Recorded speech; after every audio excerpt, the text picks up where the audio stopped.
Subscribe करें हमारा YouTube channel VK math classes and press the bell icon, जिससे आपको आने वाली हर वीडियो का नोटिफिकेशन मिले सबसे पहले। हेलो फ्रेंड्स, स्वागत है आपका मेरे YouTube channel VK math classes में। इस वीडियो में आपको बताऊंगा सन 2022 की परीक्षा में जो गृह विज्ञान का पेपर हुआ था वो किस टाइप का पेपर आया था, उसमें कौन कौन से क्वेश्चन थे। तो पेपर में जो पृष्ठों की संख्या थी वो 12 थी। यहाँ लिखा हुआ है 2022 गृह विज्ञान, ये लिखा हुआ है केवल बालिकाओं के लिए, यानी केवल ये लड़कियों के लिए होता है गृह विज्ञान का पेपर। और पेपर जो है वो हिंदी और इंग्लिश दोनों वर्जन में है। समय 3 घंटे 15 मिनट है और जो पूर्णांक है पेपर का वो 70 अंकों का है। यहाँ पर दिया हुआ है सामान्य निर्देश में कि सभी प्रश्न क्या है, अनिवार्य है। तो हमें सभी प्रश्न जो है अनिवार्य रूप से करने हैं। इसमें जो पहला क्वेश्चन था वो था बहुविकल्पी प्रश्न। बहुविकल्पी प्रश्न में पहला जो क्वेश्चन दे रखा है वो है आपका पर्यावरण प्रदूषित होता है। तो पर्यावरण प्रदूषित होने के कौन कौन से कारण हो सकते हैं, इनके बारे में हमें इसमें विकल्प में बताना था। तो पहला ऑप्शन है सामाजिक रीति रिवाज से, जनसंख्या वृद्धि से, आधुनिकीकरण से और इनमें से सभी। उसका जो आंसर हो जाएगा वो हो जाएगा आपका इनमें से सभी। ख क्वेश्चन है 5 लीटर दूध का दाम कितना है, 220 रुपये है। तो हमें 1 लीटर दूध का दाम बताना है। तो हम क्या करेंगे, 5 से भाग करेंगे। तो जब 5 से भाग करेंगे तो 5 चौक 20 और 5 चौक 20। तो उसका जो आंसर आ जाएगा वो आ जाएगा आपका 44 रुपये। 220 को भाग कर देंगे 5 से, तो क्या आ जाएगा इसका आंसर 44 रुपये प्रति लीटर हो जाएगा दूध का मूल्य। आगे जो क्वेश्चन था वो था आपका बजट की मूलभूत आवश्यकताएं क्या है। तो बजट की जो मूलभूत आवश्यकताएं होती है, मूलभूत वो होती है भोजन, आवास और वस्त्र। तो उसका आंसर हो जाएगा इनमें से सभी। अगला क्वेश्चन था हमारे पास बचत सुरक्षित रखने का उत्तम साधन है। तो बचत को आप किस प्रकार से सुरक्षित रख सकते हैं, घर में रखकर, बैंक में जमा करके, पड़ोसी के पास रखकर, या इनमें से कोई नहीं। तो उसका जो आंसर आएगा वो आएगा आपका बैंक में जमा करने के बाद। ये बैंक में जमा करके हम क्या कर सकते हैं, अपनी बचत को सुरक्षित रख सकते हैं। इसमें अगला क्वेश्चन था हमारे पास दूसरे का पहला, मोच की क्या पहचान होती है, दर्द, मांसपेशियों में खिंचाव, सूजन और इनमें सभी। तो जब मोच होती है तो हमें दर्द भी होता है, मांसपेशियों में खिंचाव भी होता है और सूजन भी आती है। तो उसका आंसर आ जाएगा इनमें से सभी। ऑप्शन नंबर 4 बिल्कुल सही हो जाएगा। घर में वस्त्र धोने से बचत होती है। तो घर में अगर हम वस्त्र धोते हैं तो हमारे धन की बचत होती है। तो इसका आंसर आ जाएगा ऑप्शन नंबर 1, धन की बचत। अगला क्वेश्चन हमारे पास कपड़े पर निशान हम लगाते हैं, पेंसिल से लगाते हैं, फ्रेंच चौक से लगाते हैं, मिल्टन चौक से लगाते हैं या सफ़ेद चौक से लगाते हैं। तो कपड़ों पर जो हम निशान लगाते हैं वो लगाते हैं मिल्टन चौक से। ऑप्शन नंबर 3 बिल्कुल इसका सही आंसर आ जाएगा, मिल्टन चौक से।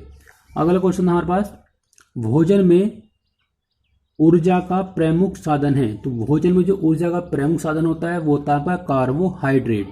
ऑप्शन नंबर 1 बिल्कुल सही हो जाएगा। अगला क्वेश्चन आपका क्या था, तीसरे के पहले में देखा बजट किसे कहते हैं। तो बजट हम उसे कहते हैं जो भोजन, आवास को ध्यान में रखते हुए पारित किया जाता है। बचत का उद्देश्य क्या है, ये हमें क्वेश्चन लिखना था। और ये सभी क्वेश्चन क्या आपके 2-2 नंबर के हैं। जल प्राप्ति के साधनों के नाम लिखने हैं। हम कुएं से जल प्राप्त कर सकते हैं, नदी से कर सकते हैं, तालाबों से कर सकते हैं, इनके बारे में हमें लिखना था। पेचिस के हमें लक्षण लिखने हैं। पेचिस के जो लक्षण होते हैं वो होते हैं पेट में दर्द होना, और भी लक्षण होते हैं तो हम इसके और भी लक्षण लिख सकते हैं।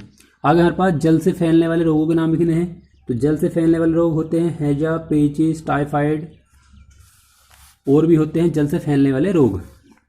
चौथे का पहला क्वेश्चन था जल मनुष्य के लिए क्यों उपयोगी है। तो जल मनुष्य के लिए बहुत ही अधिक उपयोगी होता है, क्योंकि हमारे शरीर का जो रक्त होता है उसके अंदर 75% का होता है पानी, यानी कि जल पाया जाता है। और हमारे दिमाग के लिए भी, यानी कि हमारे शरीर के सभी अंगों के लिए जल जो है बहुत ही अधिक उपयोगी है।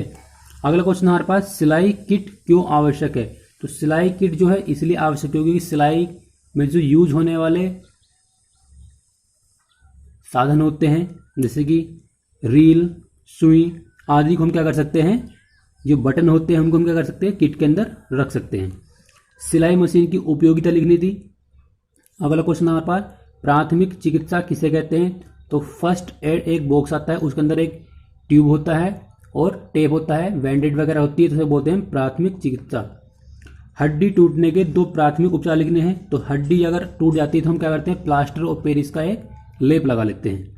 इसका आंसर हो जाएगा। अगला क्वेश्चन था आपका क्वेश्चन नंबर 5 का पहला, बैंक पासबुक की क्या उपयोगिता है, ये आप सभी जानते हैं। ये क्वेश्चन था 4 नंबर का था। अथवा में क्वेश्चन दे रखा है, एक गांव की कुल आबादी कितनी है, 2000 है, जिनमें 50% पुरुष हैं और 25% क्या है, स्त्रियां हैं। स्त्रियों और पुरुषों की हमें क्या बतानी है, संख्या बतानी है। तो इस क्वेश्चन को हम किस तरह सोल्व करना था, शहर की जो कुल आबादी है वो कितनी है, 20,000, तो 20,000 है और पुरुष कितने हैं, 50%। तो हम क्या करेंगे, 20,000 का 50% निकाल देंगे, तो ये वाला पद इससे कट जाएगा, तो कितना आएगा इसका आंसर, 1,000। तो जो मेल हैं यानी कि जो पुरुष हैं वो कितने हैं, 1,000। तो 2,000 में से 1,000 क्या है, पुरुष हैं।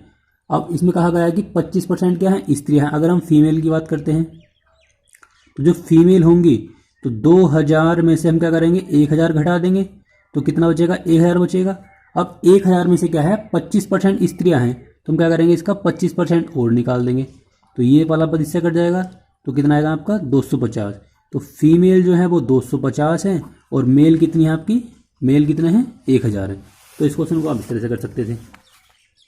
अगला क्वेश्चन आपके पास, पारिवारिक बजट के 4 लाभ लिखने हैं। ये क्वेश्चन 4 नंबर का था। अतः हमें क्वेश्चन दे रखा है, 15 कुर्सियों का मूल्य कितना है, 2625 रुपये है, तो हमें 10 कुर्सियों का मूल्य निकालना था। इस क्वेश्चन को हम किस तरह सोल्व करेंगे, यहाँ पर लिखेंगे 15 कुर्सी का मूल्य कितना है, 15 कुर्सी का मूल्य, तो 15 कुर्सी का मूल्य हमारे पास 2625 रुपये है। तो हम क्या करेंगे, पहले हम एक कुर्सी का मूल्य निकाल लेंगे, तो एक कुर्सी का मूल्य हो जाएगा 2625 को भाग कर देंगे हम 15 से, ये आ जाएगा आपका एक कुर्सी का मूल्य। फिर हमें निकालना है 10 कुर्सी का मूल्य, तो 10 कुर्सी का मूल्य हम कैसे निकाल लेंगे, 10 से इसमें गुणा कर देंगे। आप क्या करेंगे, इसको हम सोल्व कर लेंगे। तो सोल्व हम किस तरह से करेंगे, 5 से काट लेंगे, 5 दूनी 10 और ये हो जाएगा 5 तिया 15, 5 दूनी 10 और 5 तिया 15 हो जाएगा। तो 2625 गुणा में है 2 और बटे में आपका 3। अब हम 3 से काट लेंगे, इसे 3 से कट जाएगा तो 3 अट्ठे 24, बचेंगे 2, हो जाएगा 22, 3 सत्ते 21 और 3 पंजे 15, तो 875, ये लिखा हुआ आपका 875 और गुणा में लिख देंगे 2। अब इसकी गुणा कर लेंगे तो 1750 रुपये की आपकी हो जाएंगे, कुर्सी हो जाएंगी। 2 पंजे 10, 2 सत्ते 14, 15, 2 अट्ठे 16, 17, तो 1750 रुपये की कुर्सी हो जाएंगी 10। तो आप इस क्वेश्चन को इस तरह सोल्व कर सकते हैं। अगला क्वेश्चन दिया होता है हमारे पास, 6 का पहला, सिलाई किट में रखने वाली 4 वस्तुओं के नाम लिखने हैं और उनका हमें उपयोग लिखना है। तो सिलाई किट में आप कह सकते हैं, सुई रख सकते हैं, बटन रख सकते हैं, रील रख सकते हैं और चौक रख सकते हैं। तो इनमें हमें इनके बारे में लिखना था और इन वस्तुओं के नाम लिखने थे। अब तो मैं क्वेश्चन दे रखा है, एक पेटीकोट की जो लंबाई है वो कितनी है, 90 सेमी है, सीट जो है वो 80 सेमी है, कमर जो है 65 सेमी है, पेटीकोट में कितना कपड़ा लगेगा, तो हम क्या करेंगे, उसका पेटीकोट का टोटल एरिया निकाल देंगे, तो इसका जो आंसर आ जाएगा। अगला क्वेश्चन है हमारे पास, भोजन परोसने की 2 विधियां लिखनी है। ये भी क्वेश्चन क्या है आपका, 4 नंबर का आया था। अगला क्वेश्चन हमारे पास, अथवा में मलेरिया रोग का कारण और बचने के उपाय हमें बताने थे। तो मलेरिया रोग किस कारण होता है और उसको बचने के क्या क्या उपाय हैं, ये वाला क्वेश्चन करना था। क्वेश्चन नंबर 7 आया था आपका, रोगी को किस प्रकार का भोजन देना चाहिए। अथवा में दे रखा है, फटे दूध का पानी यानी कि हवे वाटर बनाने की विधि लिखनी है और यह किस रोग में दिया जाता है। अगला क्वेश्चन हमारे पास 6 वाला, प्राकृतिक और कृत्रिम श्वसन क्रिया का अंतर हमें बताना है। तो प्राकृतिक जो श्वसन होता है, जिसे हम साधारण रूप से वातावरण से अपने शरीर के अंदर गैसों को आदान करते हैं यानी कि लेते हैं और बाहर छोड़ते हैं, तो वो क्या कहलाती है, श्वसन कहलाती है। हम कह सकते हैं प्राकृतिक श्वसन कहलाती है। कृत्रिम श्वसन हम किसे कहते हैं? जब कोई रोगी को हम क्या करते हैं, वेंटिलेटर पर लिटाकर और सांस नाक के अंदर नली डालकर जब उसके हृदयों में यानी कि जब उसके फेफड़ों में ऑक्सीजन भरी जाती है तो उसकी क्रिया को बोलते हैं हम कृत्रिम श्वसन। 8वां क्वेश्चन दे रखा था इसका, टेम्परेचर चार्ट किसे कहते हैं? इसकी उपयोगिता हमें लिखनी थी। अगला क्वेश्चन हमारे पास 8वां क्वेश्चन दिया हुआ है, फेफड़े श्वसन क्रिया में किस प्रकार सहायक होते हैं? फेफड़ों की हमें रचना बनानी थी और उसको समझाना था। तो फेफड़ों का डायग्राम कुछ टाइप का बन जाता है। इसका फेफड़ों का डायग्राम बना के मैं आपको अलग से एक वीडियो बना दूंगा, उसमें पूरा टोटल हमको फेफड़ों के बारे में समझा दूंगा। तो फेफड़े क्या होता है? फेफड़े केवल एक जगह प्रोवाइड कराते हैं कि वहाँ पर हम ऑक्सीजन को रख सकते हैं, क्योंकि फेफड़ों के अंदर भी कई सारे अंग होते हैं जो श्वसन की क्रिया में सहायता करते हैं। 8वां क्वेश्चन दे रखा था और ये जो क्वेश्चन था वो क्या है, 6 नंबर का आया था। 8वां क्वेश्चन है, निम्नलिखित पर संक्षिप्त टिप्पणी लिखिए। गर्म सेक हम किसे कहते हैं? बर्फ की टोपी का प्रयोग। अगला क्वेश्चन हमारे पास, डेंगू का कारण क्या हो सकता है? तो डेंगू किस कारण होता है? मच्छरों के कारण होता है। उसके लक्षण लिखने, हमें रोकथाम के उपाय भी लिखने थे। 8वां क्वेश्चन था इसके, वायु प्रदूषण क्या है? वाहन और कारखाने वातावरण को कैसे प्रदूषित करते हैं? तो वायु प्रदूषण किसे कहते हैं? वायु के अंदर होने वाली अनियमितताओं को हम क्या कहते हैं? वायु प्रदूषण कहते हैं। और वाहन और कारखाने किस प्रकार से अब इस वायु को दूषित करते हैं वो आप सभी जानते हैं। नेक्स्ट क्वेश्चन था इसका, क्वेश्चन नंबर 10, भोजन में कौन कौन से आवश्यक तत्व पाए जाते हैं और उनसे हमें क्या लाभ मिलता है?